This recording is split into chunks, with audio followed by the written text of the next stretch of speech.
ओम नमः शिवाय। नमस्कार दोस्तों, मेरे चैनल वेदम कथा में आपका स्वागत है। तो आज मैं आपके लिए कार्तिक मास का 30वां अध्याय लेकर आई हूँ। तो आइए, अध्याय कुछ इस प्रकार है।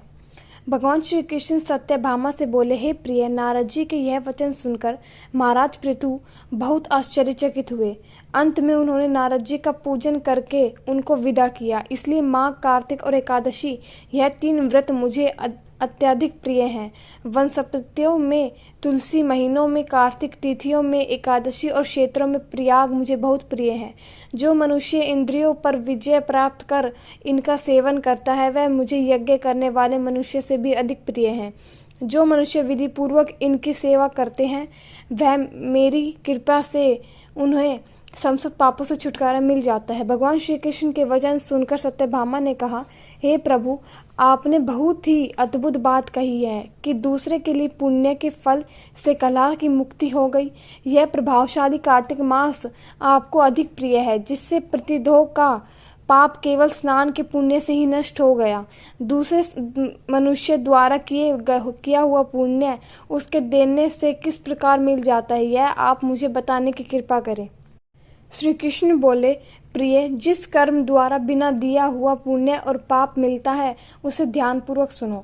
सतयुग में देश, ग्राम तथा कुल्लू को दिया पुण्य या पाप मिलता था, किंतु कलयुग में केवल कुर्ता को ही पाप तथा पुण्य का फल भोगना पड़ता है। संसर्ग ने करने पर भी वह व्यवस्था की गई है, और संसर्ग से पाप व पुण्य दूसरे को मिलते हैं, उसकी व्यवस्था भी सुनो।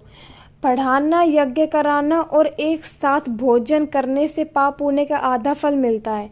एक आसन पर बैठने तथा सवारी पर चढ़ने से, श्वास के आने जाने से पुण्य व पाप का चौथा भाग जीव मात्र को मिलता है। छूने से, भोजन करने से और दूसरे की स्तुति करने से पुण्य और पाप का 6वां भाग मिलता है। दूसरे की निंदा, चुगली और धिक्कार करने से उसका 7वां भाग मिलता है। पुण्य करने वाले मनुष्यों की जो कोई सेवा करता है, वह सेवा का भाग लेता है और अपना पुण्य उसे देता है। नौकर और शिष्य के अतिरिक्त जो मनुष्य दूसरों से सेवा करवाकर उसे पैसे नहीं देता, वह सेवक उसके पुण्य का भागी होता है।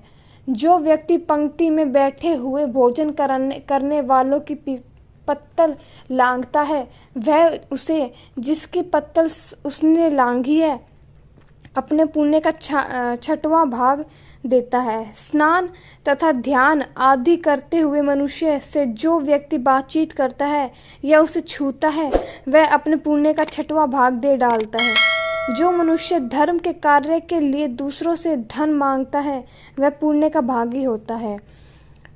ठीक उसी प्रकार जिस प्रकार की दान करने वाला पुण्य का भागी होता है, जो मनुष्य धर्म का उपदेश करता है और उसके बाद सुनने वाले को याचना करता है, वह अपने पुण्य का 6वां भाग उसे दे देता है।